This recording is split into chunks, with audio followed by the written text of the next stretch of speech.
Cooker മത്തിക്കറിയാണ് ഉണ്ടാക്കാൻ പോകുന്നത്. അതിന് വേണ്ടി കഴുകി വൃത്തിയാക്കി 1 കിലോ മത്തി, ആവശ്യത്തിന് കറിവേപ്പില, 2 പച്ചമുളക്, ചൂടുവെള്ളത്തിൽ കുതിർത്ത് വെച്ചിരിക്കുന്ന പുളി, കുറച്ച് കുരുമുളക്, കടുക്, ഉലുവ, അര സവാള, ഇഞ്ചി വെളുത്തുള്ളി ഇടിച്ചത്, കുറച്ച് കായപ്പൊടി, മഞ്ഞൾപ്പൊടി, മുളക് പൊടി, ഗരം മസാല, കുറച്ച് കായപ്പൊടി, ഉപ്പ് ഇവ ചേർത്ത് മാരിനേറ്റ് ചെയ്ത് 1 മണിക്കൂർ റെസ്റ്റ് ചെയ്യാൻ വെക്കുക.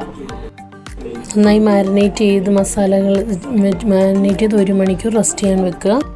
കുക്കർ വെച്ചതിന് ശേഷം കുക്കർ ഓണാക്കുക. ഉലുവയും കുരുമുളകും ചേർത്ത് കൊടുക്കുക.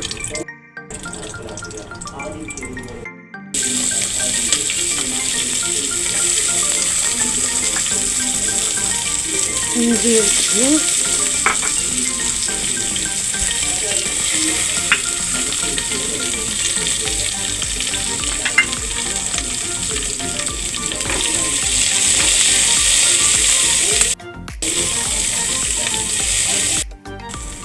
അതിനുശേഷം നമുക്ക് മീൻ നിരത്തി വെക്കാം.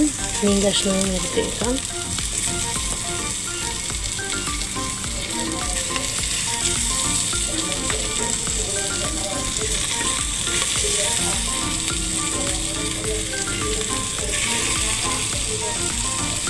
ഒരു മണിക്കൂർ മാരിനേറ്റ് ചെയ്ത് വെച്ച മത്തിയാണ്. ആവശ്യാനുസരണം മസാലകളെല്ലാം പിടിച്ചിട്ടുണ്ട്. നമ്മളതിന് നല്ല എരിവുള്ള 1 സ്പൂൺ മുളക് പൊടി, 1/2 സ്പൂൺ മല്ലിപ്പൊടി, 1/4 സ്പൂൺ മഞ്ഞൾപ്പൊടി, കുറച്ച് ഉലുവ പൊടിച്ചത്, കായപ്പൊടി എല്ലാം ചേർത്താണ് മാരിനേറ്റ് ചെയ്യുന്നത്. നമുക്ക് പുളി ചേർത്ത് കൊടുക്കാം. നമുക്ക് കുക്കർ അടച്ചു വെക്കാം. 2 വിസിൽ വരുത്താം. കുക്കർ അടച്ചു വെച്ചതിന് ശേഷം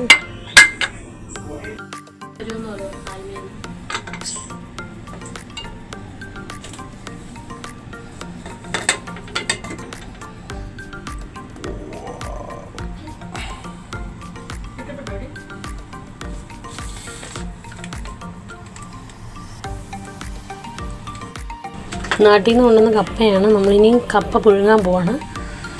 വേവിക്കാനുള്ള കപ്പയില്ല, നമ്മൾ ഫ്രഷായിട്ട് കപ്പ പുഴുങ്ങി മത്തിക്കറിയും കൂട്ടിയാണ് ഇന്നത്തെ നമ്മുടെ ഡിന്നർ. അപ്പം വായോ, നമ്മുടെ വീട്ടിൽ നിന്ന് കൊണ്ടുവന്ന കപ്പയാണിത്. കപ്പ പുഴുങ്ങാൻ വേണ്ടി അച്ചാച്ചൻ ക്ലീൻ ചെയ്തുകൊണ്ടിരിക്കുകയാണ്. ഇന്നത്തെ നമ്മുടെ ഡിന്നർ കപ്പ പുഴുങ്ങിയതും മീൻ കറി.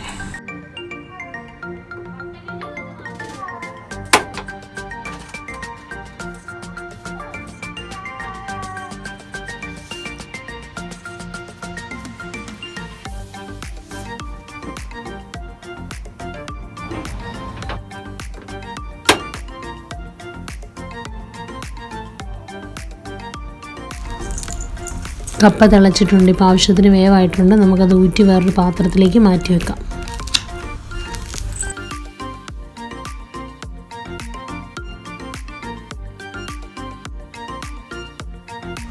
സിമ്പിളായി 15 മിനിറ്റിനുള്ളിൽ സ്വാദിഷ്ടമായ കപ്പയും മീൻകറി റെഡി.